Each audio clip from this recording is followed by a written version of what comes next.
league team. I mean, nobody, they played for over a year and nobody beat them. Over a year, they've done the double, won the league and the cup. And the lads are all, actually the lads didn't drink, none of them drank then. And they played some beautiful football.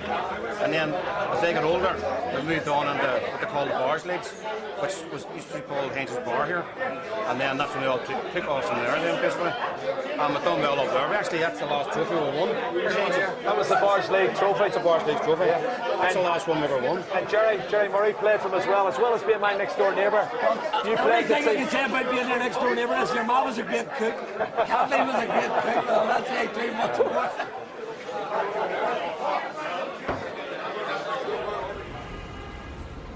Well, from one of my old haunts to something completely new. This used to be a Presbyterian church when I lived here. Now it's been turned into a cultural centre where the likes of Mary McAleese, Hollywood actors Brad Pitt and Martin Sheen have all visited here.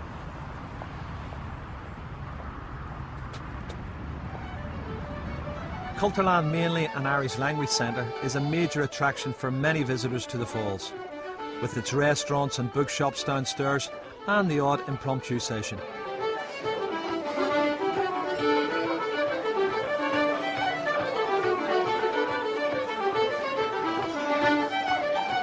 A great place to sit and relax and drink in the atmosphere, while upstairs there are exhibitions and occasional play performances.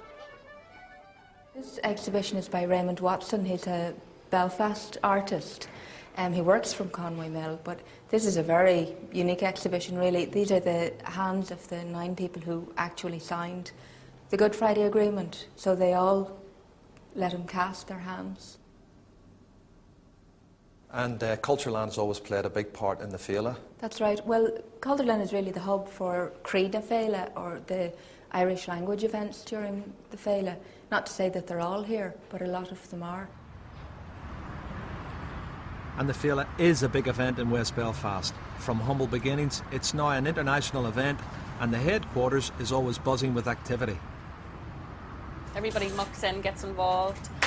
It runs from street festivals, street parties, street quizzes, exhibitions and drama, and everybody participates in it. And it just gives the whole area a real great lift. And it does seem that everyone, young and old, is involved.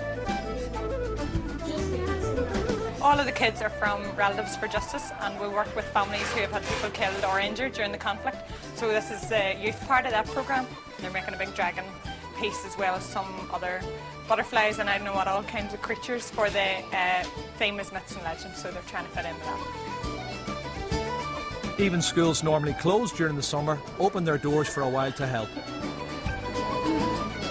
Well, this is obviously the giant, and they're doing a boot and a large foot, and well, at some point this is going to be in wheels, and 2 kids on each side work on the hands. And the boys and girls have all contributed and made this? They've all made it, and they've been making masks as well for to go with some costumes for the parade.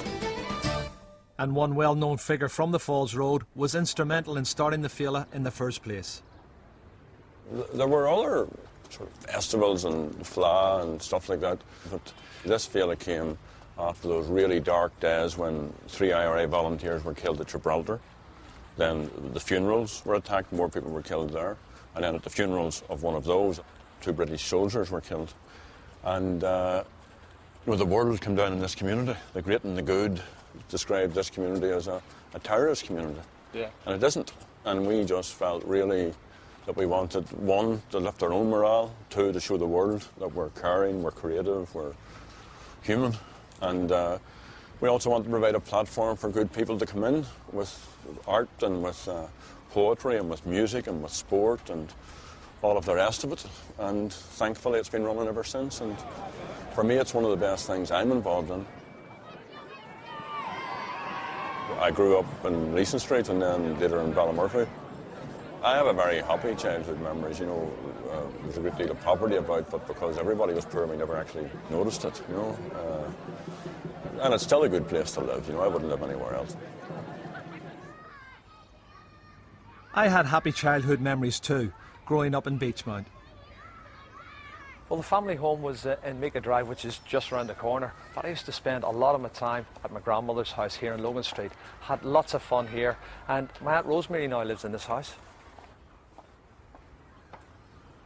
So if I remember right, Rosie, I think I was about 5 when I came down I used to come for weekends, but I remember I came when I was about 5 and I ended up staying about 10 years. I know, we thought we were never going to get rid of you.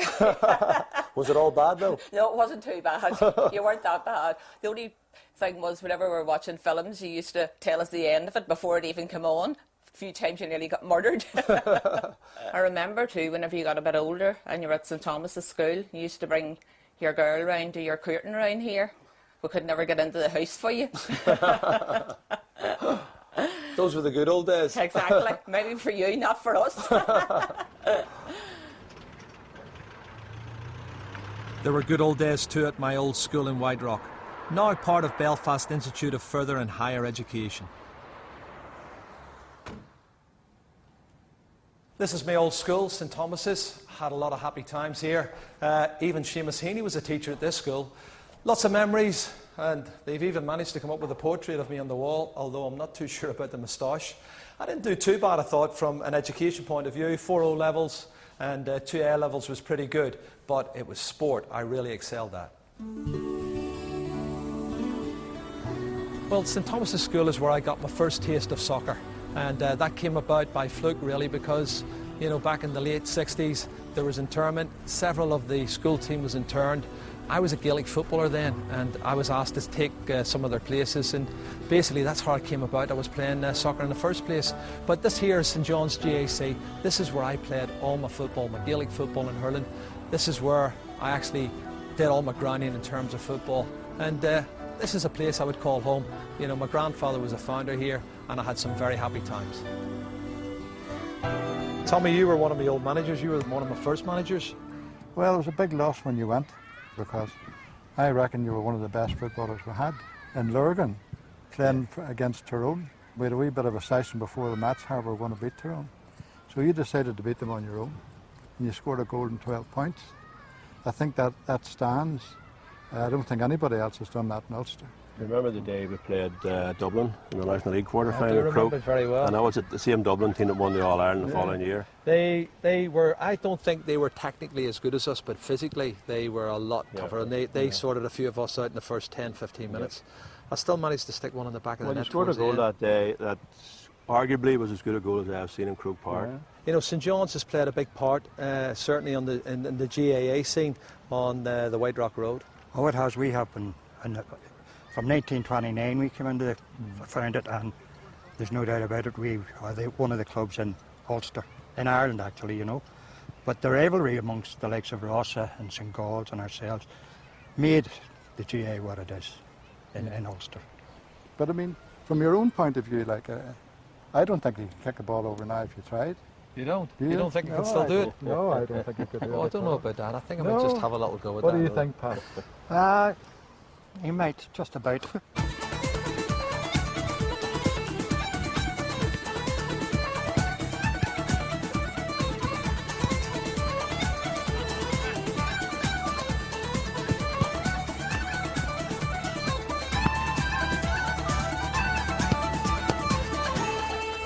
I was playing in the Senior Schools Cup final, the Sir Robin Kinahan Cup for St Thomas's School against Carrickfergus High School. We actually won the game 3-1. I scored a couple of goals, and afterwards I was approached by a scout he said he was from Everton, and his name was Jackie Fullerton, but not that Jackie Fullerton. And basically after that I stopped playing soccer for a while, concentrated on the Gaelic and the hurling. Got a suspension from the Gaelic football for a while. Started playing for Crummick Albion. I played 4 or 5 games for Crummick Albion. Bangor basically spotted me when I was playing for Crummick Albion, invited me down to train with them. I was there for 3 years, had 3 very good years at Bangor. Went to Tottenham Hotspurs in 1975, transferred. Within a year I was in the international side, playing for Northern Ireland, and I suppose, as I say, the rest is all history.